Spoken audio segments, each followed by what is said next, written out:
Just before the video starts, I have two big announcements. The first one being, I met my favorite player in the league, Jaden Ivey, about a week ago during the Pistons versus Mavs game, and I also met Killian Hayes, Isaiah Stewart, and Corey Joseph, and got autographs from all of them, so I'm going to pop those up on the screen right now. I got Jaden Ivey to sign my jersey, which was so awesome. They're such cool people and were really kind to me and the other fans around me. So all in all, it was a really great experience meeting them. Secondly, I have created an Instagram for this channel, so I'm putting that on the screen right now. So make sure to go follow me on Instagram. And now let's get to the video. That's coming off of a big win at home. That's big, man. You just start stacking them. All right, we won that one. You win this one. Now what are we going to do next week? We got to put the work back in and be ready to go.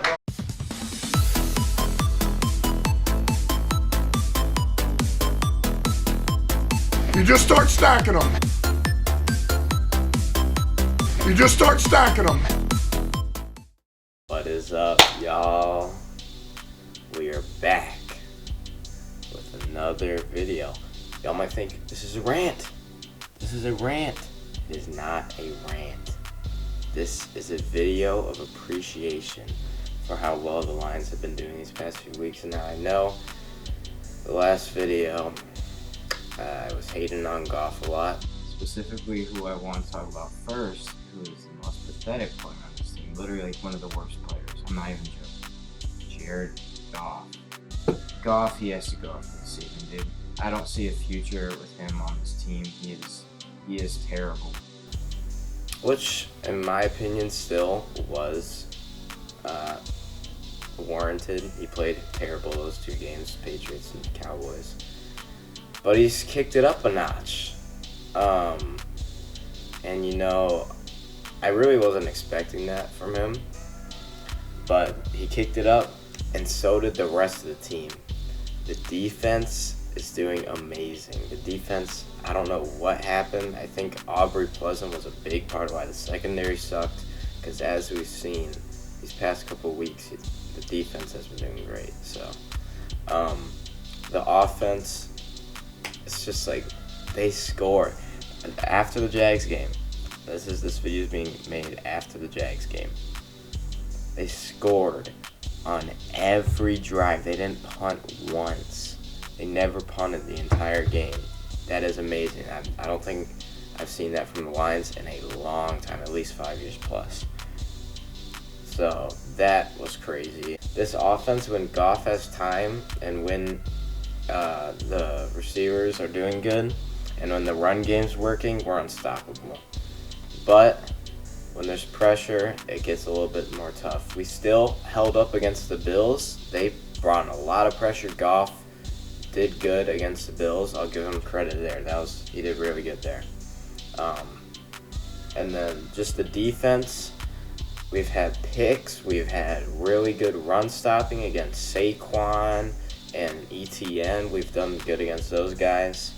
The Bears, we sucked against Justin Fields, but we never do good against mobile quarterbacks. We've always had an issue with mobile quarterbacks.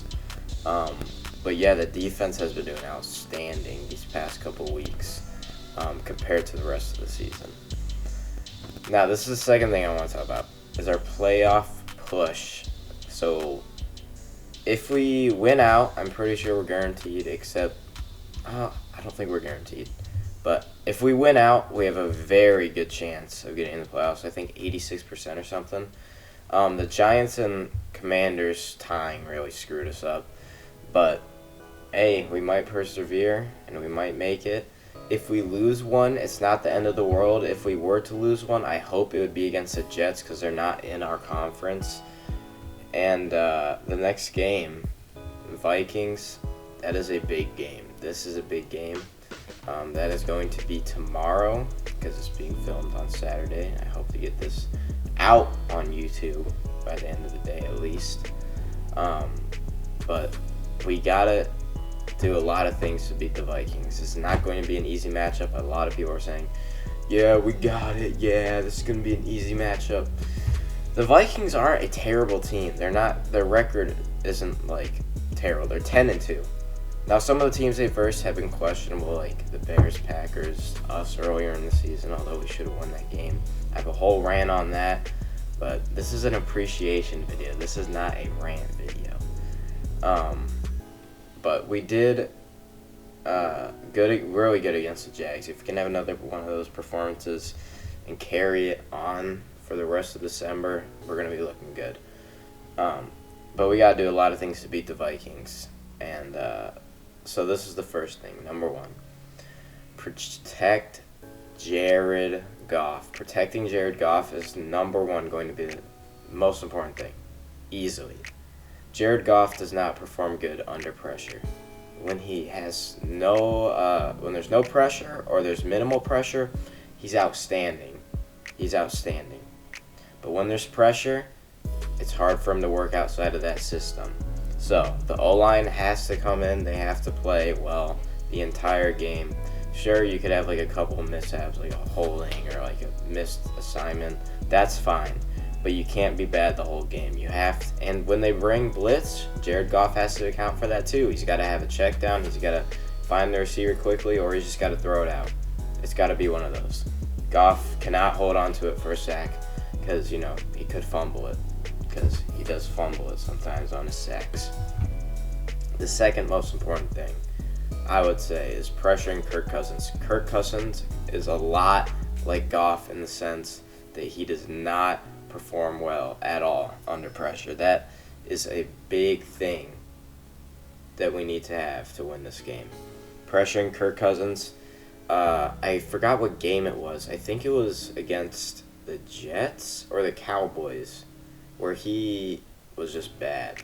It might have actually been the Bills. I'm not sure. I don't watch Vikings games, but I remember on YouTube I was scrolling and I saw something about how Kirk was doing terrible against a certain team, and he was just getting sacked. I think it might have been the Jets. But yeah, pressuring Kirk Cousins. Hutchinson, we haven't seen a lot out of him these past couple weeks, except for the Giants game. He did good there.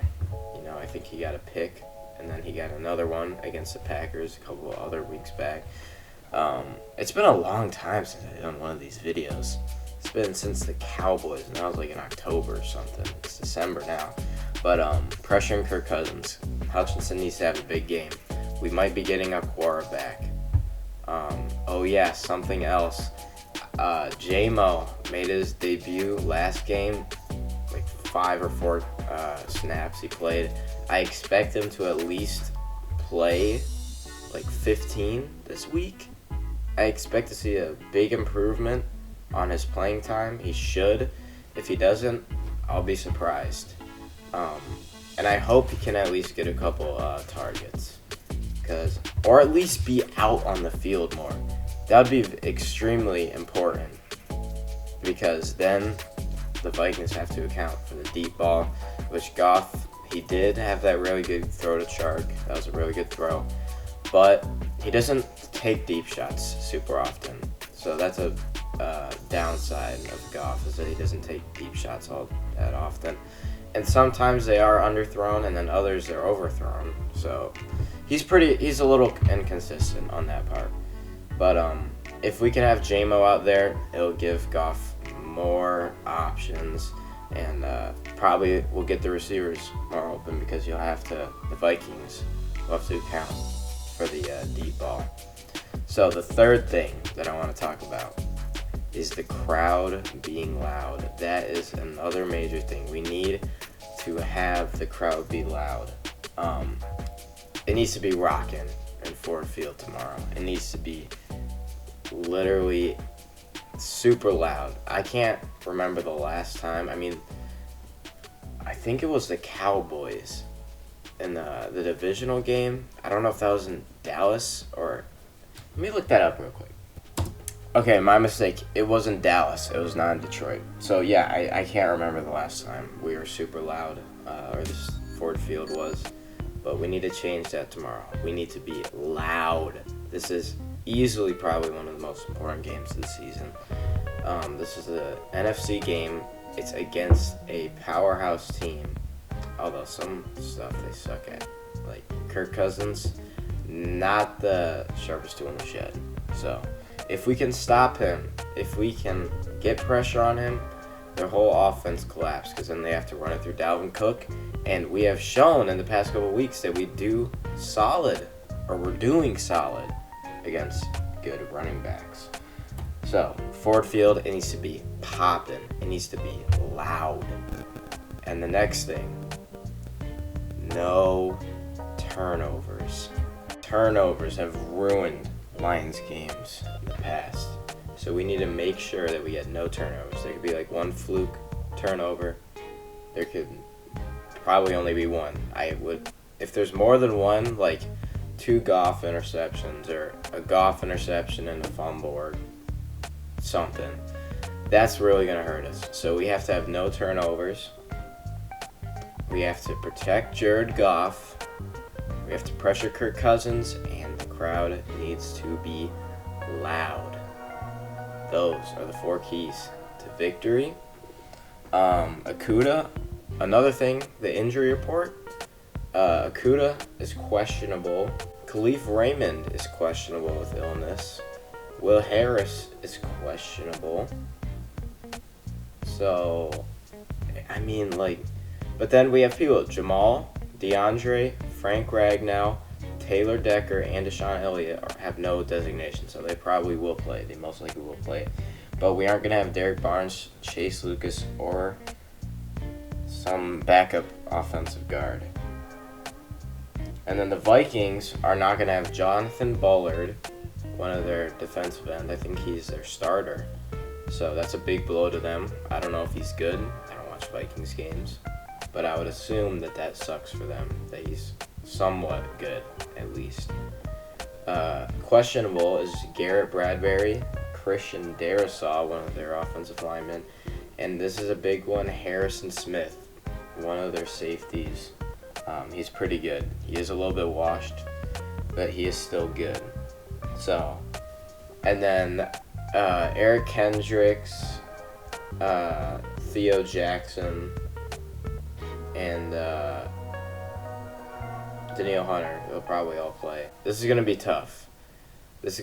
We do have more injuries than them, for sure.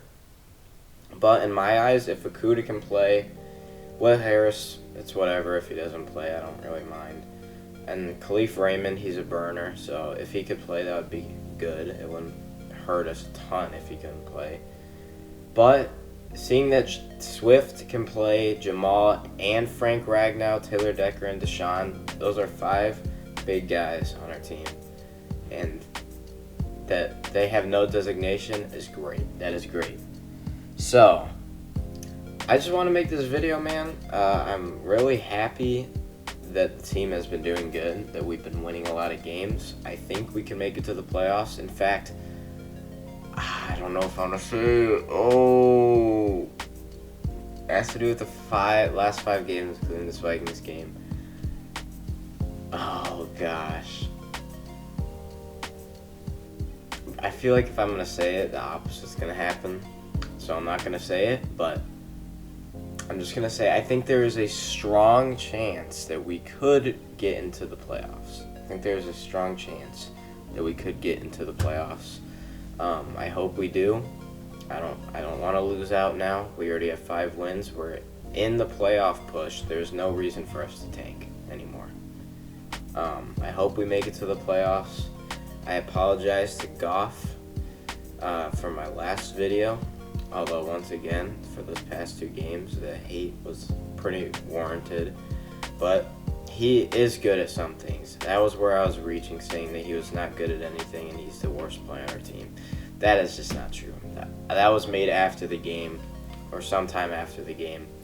I don't remember exactly, but I should not have been that mad at Goff. I mean, he did have 2 bad games with Patriots and Cowboys, but he's not the worst player on this team. In fact, these past couple weeks, he has shown that he definitely is not the worst player, and that he actually is a pretty solid player. But still, that it stands that when he's under pressure, he kind of falls apart a little bit. But in the Bills game, he did good. But that is all I wanted to talk about. Thank y'all for watching. Lions versus Vikings tomorrow at 1 p.m. Ford Field. I'll see you guys on the live stream.